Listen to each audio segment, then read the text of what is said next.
Mesdames et messieurs, bonjour. Dans cette vidéo, on va voir comment résoudre cette équation. Nous avons racine carrée de n sur n qui est égale à 5 et on nous demande de résoudre.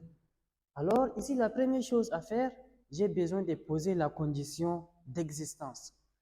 Pour que notre équation ait un sens, il faut que le n qui est ici là doit être strictement supérieur à 0. Pourquoi? Parce que ici, n ne peut pas prendre n'importe quelle valeur.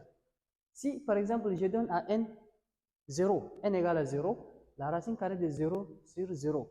Donc, la racine carrée de 0, c'est 0, et 0 sur 0 n'existe pas.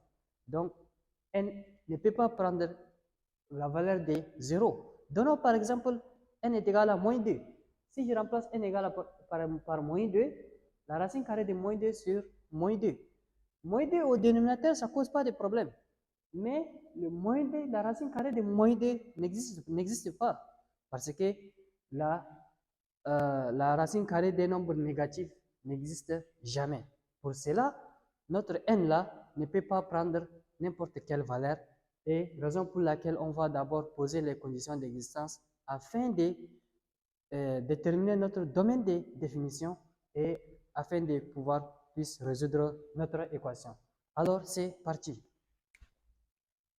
Ici, je la nomme équation E. E. Donc, pour que E existe, E existe si et seulement si le n qui est ici là doit être strictement supérieur à 0. Bien, ici je peux dire n appartient à l'intervalle ouvert de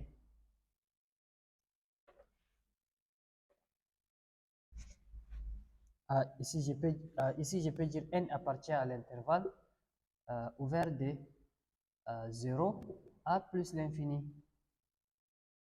Voilà, c'est ça la domaine de définition de notre équation.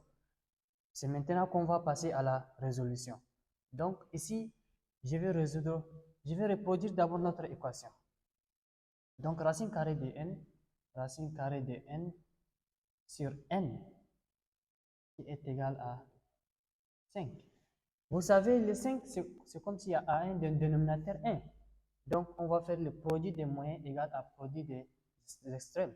Donc racine carrée de n fois 1 qui est égal à n fois 5 qui est égal à n fois 5. Le n va multiplier les 5. Donc, racine carrée de n fois 1, c'est toujours égal à racine carrée de n, qui est égal à n fois 5, ça donne 5n. Donc, 5 fois n. Vous savez, ici, je vais tirer le n. Pour tirer le n, je vais élever chaque membre au carré. Donc, ici, j'élève au carré. Et ici aussi, j'élève au carré. Donc, ici, le carré va partir avec le radical. Il me reste n.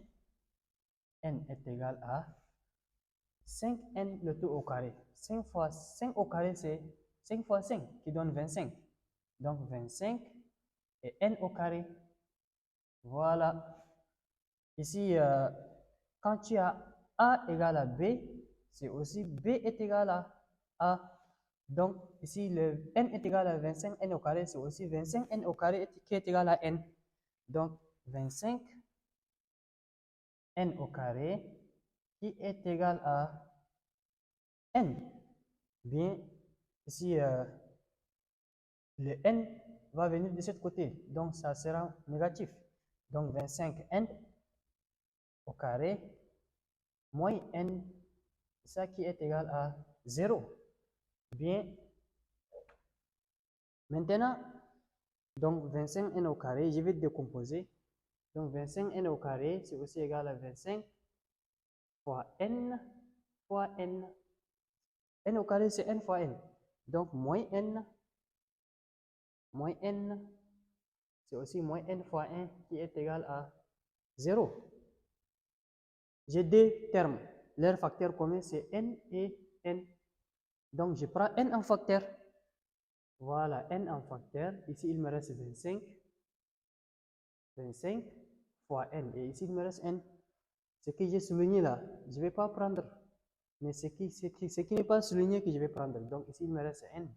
25, n moins, ici, il me reste 1, donc moins 1, qui est égal à 0. Bien, ici, j'ai équation produit nul. Ça veut dire j'ai multiplié des nombres, et je trouve 0. Ça veut dire au moins l'un des deux est égal à 0. Donc n est égal à 0. Ou encore 25n. 25n moins 1 est égal à 0. Nous avons bien dit que n est égal à 0. Donc n est égal à 0. Ça, c'est une solution. Mais on va vérifier après. Est-ce que ça appartient dans notre intervalle? Donc, et ici, 25n moins 1 est égal à 0. Donc, ici, je tire 25n. 25n est égal à le 1 part de l'autre côté. Le moins 1 part de l'autre côté, ça devient plus 1. Donc, est égal à 1. Donc, n est égal à 1 sur 25. Donc, n est égal à 0. Nous avons bien dit au début que là, on va obtenir 0 sur 0. 0 sur 0 n'existe pas. Donc, ça, c'est exclu. Ça, c'est n est égal à 0, c'est exclu. Donc, on peut pas, ça ne peut pas être la solution de notre équation. Donc, ce qui veut dire n est égal à 1 sur 25 qui est la solution de notre équation. Donc, ici, l'ensemble des solutions S, c'est 1 sur 25. Et on va se rassurer.